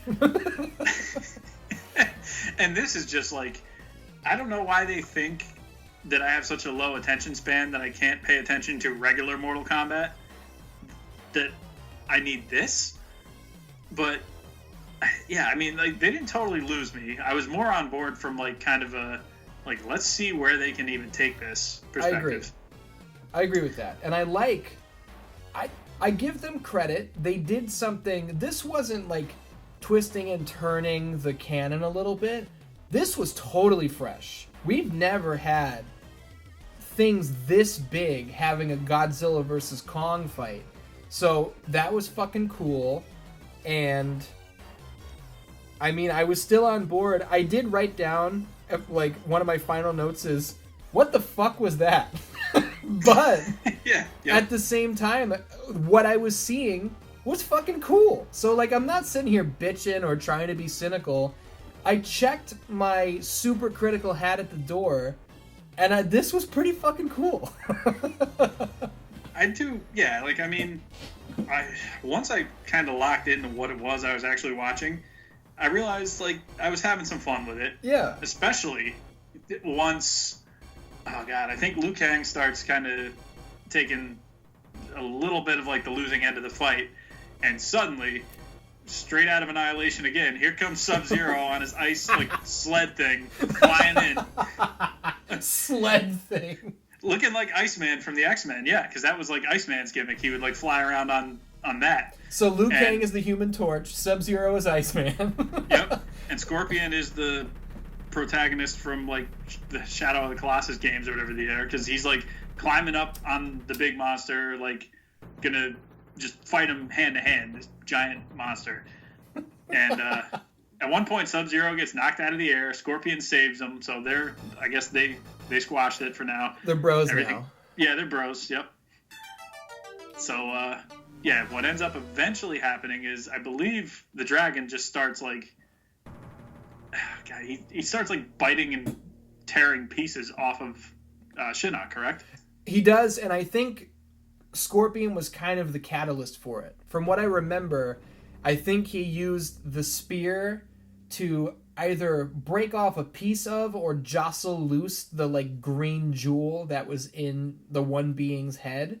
Oh, that's right. Unless I misread that, but I think that's kind of what opened him up and made him vulnerable for Liu Kang's dragon attacks. So and then he starts to just basically fucking pick him apart after that. Yeah, so I'm guessing, like, the thing in his head, the little gem, was probably, like, the Kamidogu, like, in its full form, and Scorpion damaged it or whatever, and so, yeah, okay.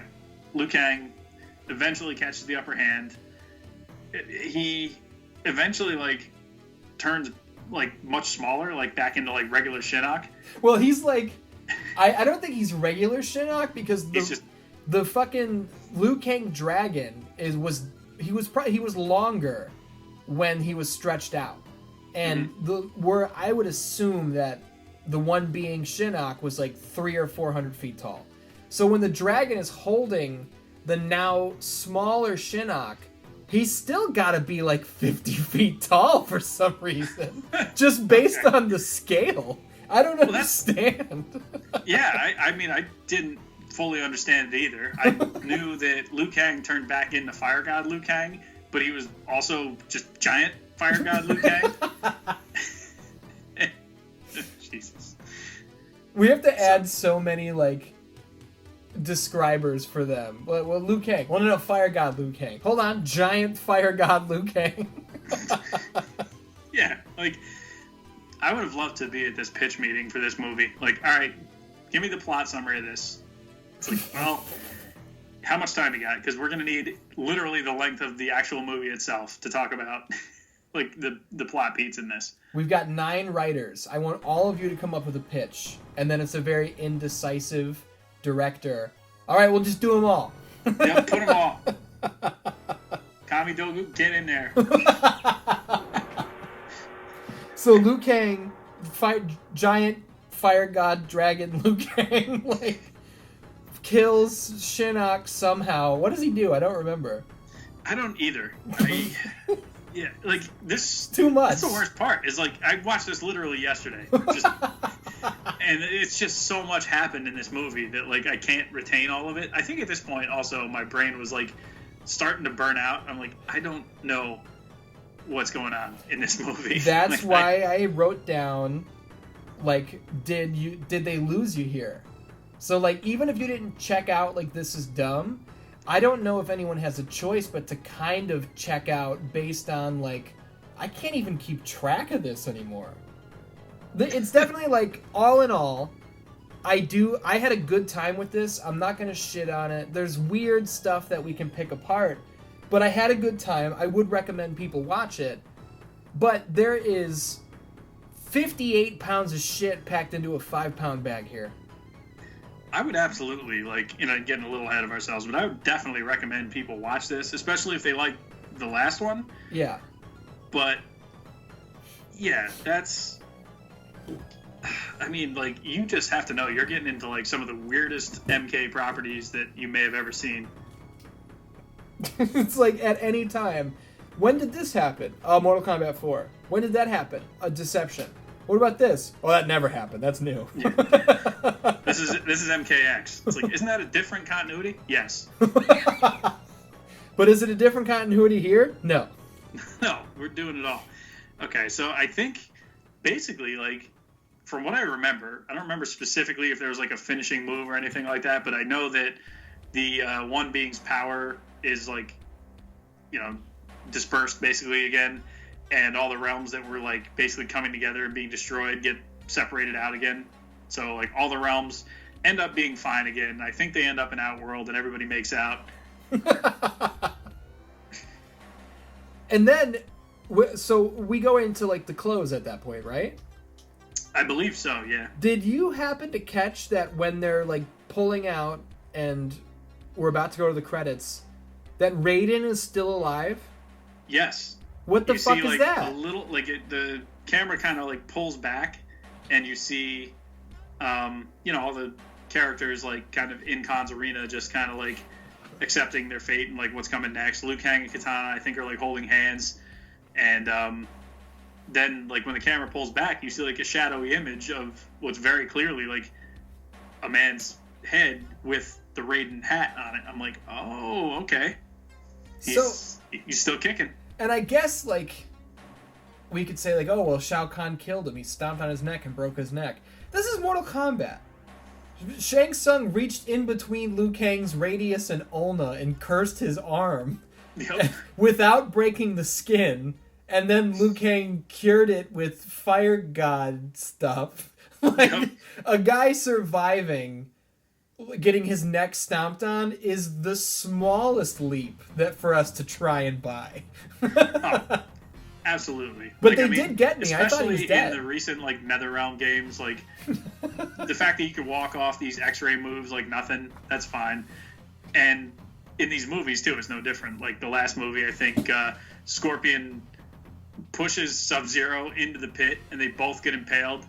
And Scorpion 5 minutes later just beats the shit out of fucking Quan Chi, with a big hole in his chest. Well, and maybe with Scorpion we can accept it because it's he's a Sektor, he's kind of undead or whatever. But Baraka is not.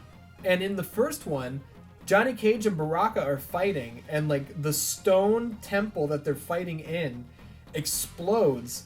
The whole thing goes down with Baraka inside of it. That is hundreds of tons of pressure. Baraka's dead. And the explosion on top of the pressure. Johnny Cage comes face to face with Baraka in this movie and goes, "I thought I killed you." And that's it. They don't explain anything. And yet, even with all that, somehow Reptile is the only guy who's still dead. Dude, they jobbed him so hard in Legends, in Scorpion's Revenge. Ugh. Maybe I'll book him real strong someday. I don't know. He's just Predator like Reptile in that one. Such a knockoff. Yeah. All in all, what'd you think about Mortal Kombat Legends Battle of the Realms? I had to make sure I did not say Battle for the Realms, because and real quick before I ask you that, we see the realms coming together, and it's a bunch of planets that fuse.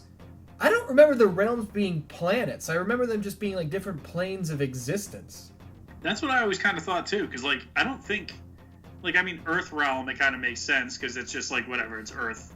I get it, but you mean to tell me you could just get in a spaceship and fly to Chaos Realm? Yeah, that's what I'm saying. No, that's not what that is. Yeah, it's a different dimension. They all exist at the same time, but it's not like Mercury, Venus, Earth, Mars, Chaos Realm, Neptune. Yeah, I always got the impression that it was different realities almost. So yeah, exactly. Maybe unless we're meant to imply that it's reality just crashing in on itself. But again, then why were the planets different colors? Because they only have 10 seconds to show you anything before the next plot point starts. Yeah, and it's if that was the case, then why were the planets all different colors? So back to what I was asking. What do you think overall? What's your opinion on Mortal Kombat Legends Battle of the Realms? Oh, man. I would absolutely recommend it. Yeah. It was a lot of fun while I was watching it. Don't try to keep up. No. Just put your eyes on the TV and just let it happen. Because if you try and make sense of it, it's not going to work. Overall, I think I probably still liked Scorpion's Revenge more. It felt like a more complete story and a more coherent story, even though that one's all over the place too. It doesn't go near the level of all over the place that this one does. I agree. And in my Scorpion's Revenge review, which the link is in the description if anybody wants to watch/listen to it, because it's more of an audio review. That one's much shorter. It's only 12 minutes long. But I said in that one that I felt like Scorpion's Revenge was a little overbooked because I like the Scorpion storyline. I don't understand why they put, here's the original tournament storyline in there. I don't know why they decided to do both. I don't think there's time for both. And then this one overbooks it so much that it's not even worth criticizing. It's just so ridiculous. And at the same time, it was still fun to watch. So it wasn't all that bad. Even with as overbooked as it is, it was still fun as fuck. Yeah, it seemed like I'd say probably 75% of the fights, the first tournament round fights and some of the later ones, it seemed like the more inconsequential fights, I guess, were just highlight reels for the most part. It was you're quick, you're in and out, and it worked. Now, if we have to compare this to things that are recent, where do you rank this one, Scorpion's Revenge, and Mortal Kombat 2021? Oh, okay. Least to best. Oh, worst to best? Yes. Okay. Live action is the worst for me. Then this one, then Scorpion's Revenge. And I think I was generally okay with the live action one. I definitely had some issues with it, but it was one of those where, like, while I was watching it, I was like, all right, fine, this doesn't make any sense, but I'll go with it for this. And, you know, certain things kind of irritate me a little bit, but whatever. This one, I had similar feelings where I'm like, none of this makes sense, but they don't give you enough time to realize it doesn't make any sense before you're on to, like, the next thing. So, you know, again, like I said, just keep your eyes on the screen and just let the story happen in front of you. And it's just like a series of things happening that sometimes don't have anything to do with one another. It's crazy. I agree with your ranking, totally. You liked 2021 more than I did. I didn't really like it all that much at all. Mm-hmm. But it's definitely, for me, still on the bottom. And then this one, which doesn't make this one bad. I'm still recommending it big time. And then, yeah, Scorpion's Revenge, I have on top. If I'm going to go even further, I still think, animated or live action, whatever you want, Mortal Kombat 95 is still the best Mortal Kombat movie. Oh, yeah. I think that's pretty much going to be the long-standing truth for a long time to come. The cartoons were fun. They were well animated. The choreography for the fights that were actually, like, given time to breathe was really good.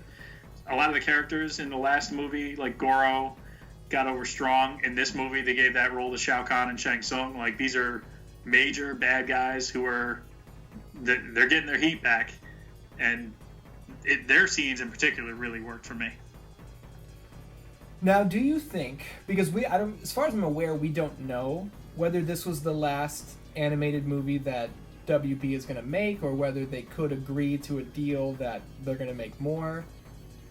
If you're in charge, you got the pencil, you're booking, where the fuck do you go from here? Oh, wow. Because now we got Fire God Liu Kang. Is every single established main heel has been beaten or killed. So it's not like Baraka's going to rise up as the new boss, and even if he did, he's like 0-3. Like, yeah. Okay. What the fuck? Okay, well, I mean, Onaga seems like the only way you could go, but I don't know how you'd introduce him. The only other thing I could think of is, like, the little teaser we just talked about at the end. Like, maybe that's not Raiden. Maybe that's Dark Raiden. And now he's mad about something. Who knows? Like, because the merger of the realms, you know, brought in Raiden from another universe or something. I don't know. Oh, that can't happen, according to MK11. There can only be one of any god. Well, on that line of thinking, though, like Raiden from another place, do they bring in Kronika? Maybe. I mean, she's about the only character that wasn't in this thing so far. She's the only one. Although I was actually looking at the Elder Gods. I was looking to see if they threw Cetrion in there, and I didn't see her. Yeah. Do you think we're ever going to see her again? Oh, probably not. Because at the end of 11, she dies, and it seems like they reset the timeline at the end of 11. So, like, some of these characters that came in that are, like, Kronika's, like, minions, like Geras and them, I doubt we see anything to do with them, at least in that form. Yeah. Like, it might be, like, pre-Elder God Cetrion or something, or, like, I don't know. So we could be dealing with Dark Raiden. They could introduce Kronika, and I guess just undo all of this shit, which would put, as my buddy would say, put all the toys back in the toy box. I have no idea, but I would assume that they're making some nice money on these, because, and you can tell us your story right now, did you find a way to rent this, or did they make you buy it? No, there was no option for rental. That's what I'm saying. It was 2 nights ago, as we record this right now. I saw it was, like, on Vudu to rent for, like, $5.99, I think it was. And I was like, oh, cool. So I made a plan it was a little late in the night, and I was like, I didn't want to watch the whole thing. So I was like, I'll plan the next, the next night, which was last night. I'll check it out for $5.99. That'll be good. And that option seems to have completely vanished. I checked every other streaming service that I had, and it was all available to just like buy it for $20. I was like, what if this movie sucks? Like, I don't know, man. And thankfully, I don't think it sucked. I think it had, the issues we discussed, and it was definitely something that honestly probably deserves another watch, just so I could catch some of the things that I missed. I agree. And what about you? What did you end up having to do? A buddy of mine put it on a server. Okay, nice, very good. But he totally paid for it legally and all that good stuff. We're gonna go with that. Yeah, well, of course, as you would. But I will, just to close out, I had a good time with this. It's total fucking nonsense. This is not gonna knock your socks off with its great storytelling. But if you can watch this alone, you can watch it with friends. You're gonna be. There's gonna be parts of this that pop you big time, and really, what the fuck else are we looking for? Yeah, if you're one of those people that likes to find like little Easter eggs and stuff, this is definitely something you're gonna want to check out, because this is full of Easter eggs and different nods to like pretty much every version of Mortal Kombat that's ever existed. And if you ever felt like you were one of those people who watched Mortal Kombat 95 and you're like, it's great, but it's not violent enough, they got you covered here in these animated ones, for sure. Definitely, yeah. I mean, like I said, 30 seconds into this, Liu Kang's dad just gets his head ripped off. So, and not a sentence I ever thought I would say, but there it is. I think this was a good show. I think this was a good episode of Mortal Kombat Monday. I hope everybody who watched Battle of the Realms enjoyed this review, and I hope that, whatever. Got any closing words for the Dan-Dans? It's always fun talking about these Mortal Kombat movies, and I'm glad that I got the invite to come back, make a triumphant return to Mortal Kombat Monday, and I look forward to eventually, whenever we get the time and the date, we'll check out Annihilation, and that's another one that I can't wait to talk about. And I will say, you were the catalyst for this review happening, because like I said at the top, I didn't realize that it had already come out, and when you said you were watching it, I had texted you back, I guess we should review that. And that plan came together real fast, so... Yeah, 24 hours later, it's here. We've done it. Here we are. Dan-Dans, this was Mortal Kombat Monday. We love ya. And we'll see you next week.